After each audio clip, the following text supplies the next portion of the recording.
Basically, I did. So after squats, um, I went ahead and did leg curls. Did leg curls. Did that with no issues.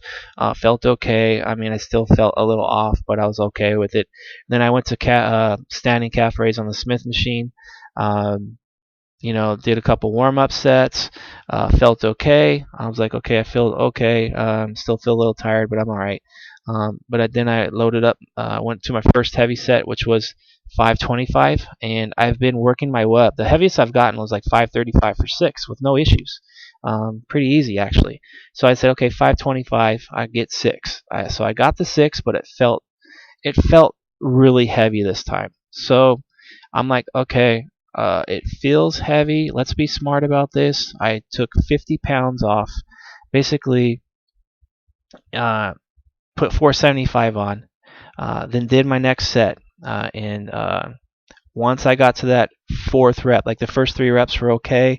The fourth rep, I don't even remember what happened, but on that fourth rep, basically my right calf gave way, and I felt a sharp tearing sensation in my right calf. Um, and my first inclination was to try to hold the weight, so it won't crush me, basically. And basically, I couldn't hold it no more. I let the weight go. Luckily, that of course, I always put my safety pins there to catch it on the Smith machine. So that crashed to the safety pins, and I went straight to the floor. And the pain I felt was just excruciating. Basically, I went down like I just dropped straight to the ground, holding my calf in some serious pain. My fiance came running out. Of course, she heard the big bang, with the weight crashing, and she was a little freaked out. And basically, she thought it was my back, but I just told her, I said, I just tore my calf. I tore my right calf, and yeah, right away it was like, go get me some ice and give me some Motrin, and iced it, Motrin right on the spot. And the thing went through my mind first wasn't like, oh God, what am I gonna do as far as bodybuilding? My first thought was, crap, how am I going to help my fiance with the baby and everything we do at home as far as taking care of the baby and whatnot, just your typical family stuff, because I knew right away. I didn't know how severe it was. I knew it was definitely torn. I wasn't sure if it was torn away from the tendon or not, if it was going to require surgery. So all this is going on in my mind. How am I going to help her? How am I going to take care of the family? Then my next thought was, okay, financially, okay, if this is going to need surgery, this is going to cost some money. So yeah, that was my next thought. And then of course my third thought was, shit, what am I going to do now? Is my calf going to look jacked up? How am I ever going to be able to get back on stage? All these things go through my mind like within seconds, and it was literally so many emotions that were going through my mind at one time. I didn't even know how to process it. I was close to coming to tears, not from the pain, but just from the uh, just like an I can't believe this just happened type of a deal. And you know, I kept, basically once I got iced it in a while, I was able to get to my feet. Um, I basically was able to put pressure on the outside part of my foot, but I have no flexion as far as going up and down on my toes. So basically, I keep my foot flat, and I put pressure on the outside. I could basically limp and walk. Um, so basically, I walked, limped over to the couch, elevated it, of course, iced it, kept icing it throughout the night. Talked with Alberto about it, through text. Called him on the phone. We talked a little bit about it. So basically, yeah, the next day I went to, um, I knew that I could tell the tear wasn't towards the tendon. It was more. It's about an inch up from the bottom part of the gastroc muscle. So I knew, okay, they're not really going to be able to do anything. This is just going to be, okay, it's got to heal 6 to 8 weeks, basically. So I didn't think surgery was going to be required, but I wanted to go to the doctor to definitely get an opinion and make sure that that's the case. So it didn't don't really need a surgery or anything. So basically, got up the next morning, went to the hospital, had it looked at. Yeah, basically they said what the same thing I thought was Yeah, it's tore in a place where it really can't do nothing. Rest, of course, stay off of it for a couple days, and then 6 to 8 weeks it'll basically heal up. I've never suffered a major injury. It's 27 and a half years of training and never suffered a major injury. I'm sure some of the younger people that are watching this video are going to say, "Dude, you're old. That's why," um, which probably is to some degree. I went on the internet a little bit last night and did a lot of researching on the internet about calf tears of the gastroc, and a lot of things I've read basically points to most tears in the calf do happen with people in their fourth to sixth decade of life. So here I am, 42 years old. So, and also 27 years of training, I'm sure had something to do with it. And it wasn't nothing I did as far as I played it over and over in my head. What happened? What happened on that fourth rep? Why did it tear? I lowered the weight down. I was being smart. I didn't feel right. Lowered the weight down, but I should have been a lot smarter. And when I wasn't feeling right in the beginning of the workout, was just stop. But basically, the weight's been getting stupid high. I basically, I've been following my progressions, and I keep improving with progressions. But it's probably to the point where it wasn't. It was getting to the point where my muscles just couldn't take it anymore. Because your body, let's face it, you have to push to get better, but at the same time, you have to be smart. You have to realize that we're not immortal, and things have a beginning and things have an end.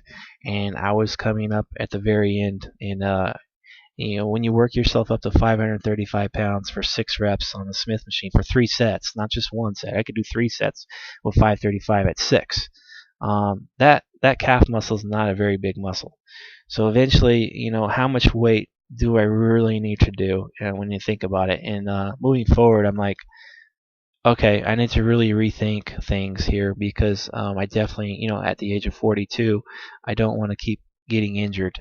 So I need to be smart, and I might have to rethink the way I train, which I probably will. But for now, the most important thing is I focus on getting better, and I have to be patient.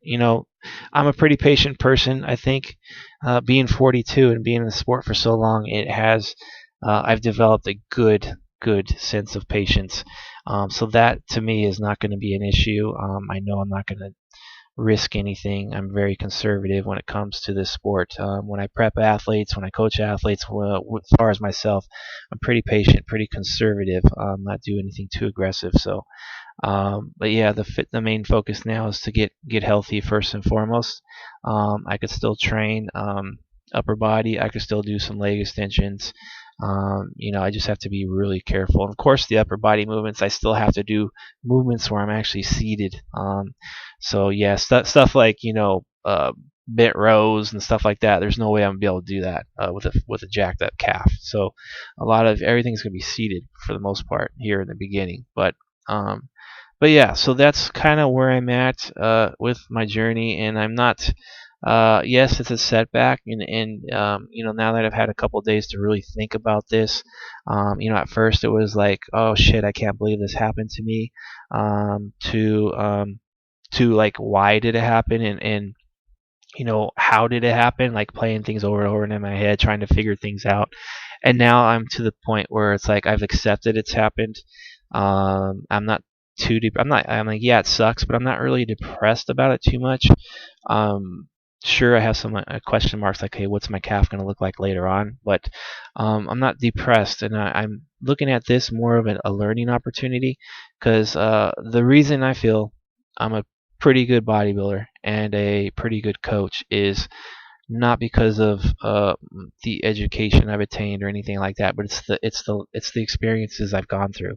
That's what's over the past 27 years. That's what's made me a good athlete, good coach. So this right here, yes, it's a setback, but at the same time, it's a great opportunity to learn, why that injury happened, to learn the process of rehabilitating it, and just really figuring out how to rehabilitate it to get better, to come back on top, and hopefully take this experience and help others moving forward. So I'll definitely have uh, I call it a resume. It's my resume. Basically, all my experiences is my resume. So here is just something else that I'm gonna have on my resume that it's gonna make me a better coach and athlete. So that's it. That's basically what's going on in my world. And so yeah, moving forward, it's upper body training, a little bit of isolation with leg extensions, possibly standing leg curls, and I won't be able to touch calves for a little bit here. But as soon as I'm able to walk really good and maybe walk uphill without any pain, I might be able to start doing some standing calf raises with body weight. We'll see. But yeah, it's just going to be a slow gradual process. And from there, once I get through rehab and I'm healthy, then I need to really think about hard how I'm going to be training moving forward. Because progression schemes are awesome. They work freaking fantastic. I made great gains by having structure with my training, having progression schemes in place. But at the same time, I mean, it's a good example here with standing calf raises. The weight got so incredibly high. I just don't think, and add to the fact that I've been doing this for so long, and also the fact that I am 42 years old, that the weight was getting too ridiculously high that my calf just finally gave out. So yeah, I need to rethink the progression schemes. Yes, they need to be in place, but there need to be some type of safety valve put in place. Like, okay, maybe you get to a certain point, then it's maybe you switch up rep schemes instead of doing low weight where the weight's just incredibly high. You lower the weight down, the rep range goes a little bit higher. Maybe like I don't train to failure now, but maybe instead of stopping short of failure by 1 to 2 reps, maybe it's more like 3 to 4 reps. So maybe I just need to have some more safety valves put in place so I can prevent injury, and so I could definitely prolong my career, and also making sure I'm warmed up properly. I mean, I warm up now. I get good. I am guilty of not stretching as much as I should. So that's definitely something I need to make more of a priority. But I do a lot of warm up sets prior to heavy sets.